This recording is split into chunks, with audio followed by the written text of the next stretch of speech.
What's going on, everybody? In this video, I want to talk about a little bit about functions and whether or not we can determine if some relationship between x and y is a function based on the definitions. So recall that functions are essentially just input-output machines, and the thing that makes it a function is that for every one input you give, you get one input back.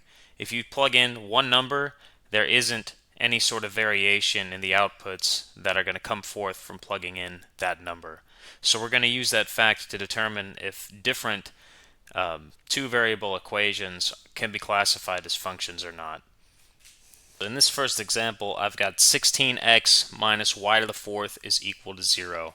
Now to see if this is a function, if for every input we're going to get one output, we have to first get this function in terms of x. So to do that, I'm going to isolate y. So I'm going to add y to the fourth on both sides, and I've got 16x is equal to y to the fourth. And then to get y by itself, I'm going to take a fourth root of both sides. So this is going to tell me that y is equal to 2 times x to the 1/4 power.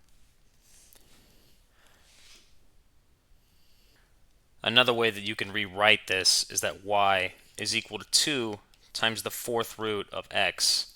So keep in mind, whenever you have an even exponent and you decide to take that exponent as a root to either side, if the exponent's an even number, which means that the root is going to be an even number, you have to include the positive and negative of these values.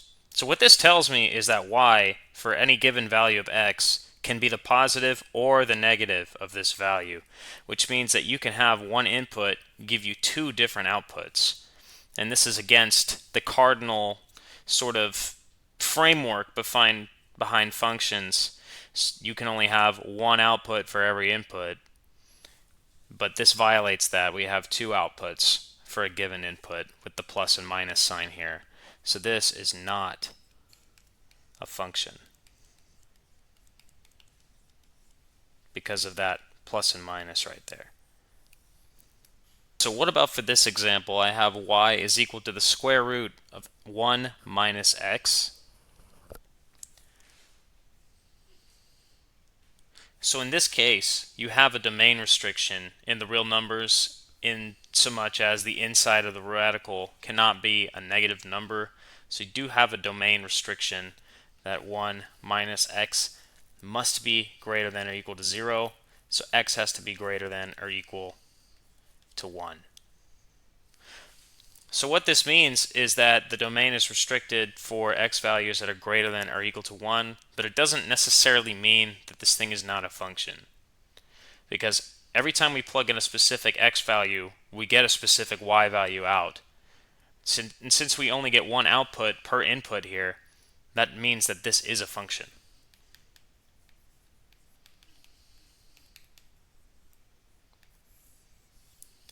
Now if I had something similar like y squared is equal to 1 minus x, and then I decided to get the same kind of thing by taking a square root, since I have an even exponent that I'm getting rid of, I can actually do the positive and negative of this. So y squared is equal to 1 minus x is not a function because we have two different values. But if you have something just strictly like this, it is a function, but only within the domain of x is greater than or equal to 1.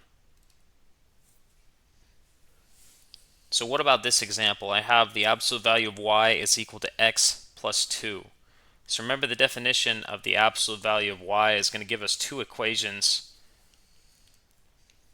The first one is the case that the inside of the absolute value is positive, so I have y is equal to x plus 2. Absolute value of y is just y. And then in the event that we have a negative y inside, I have a negative y is equal to x plus 2. And when I divide through by the negative, I have y is equal to negative x minus 2. So if I have y is equal to this, it's not really possible for these both to be true at the same time, because if I plug in something like 1, y is equal to 1 plus 2, which gives me 3, but y supposedly is also equal to negative 1 minus 2, which is negative 3. That's not necessarily true. So we get two outputs for the same input, which means that it's not a function.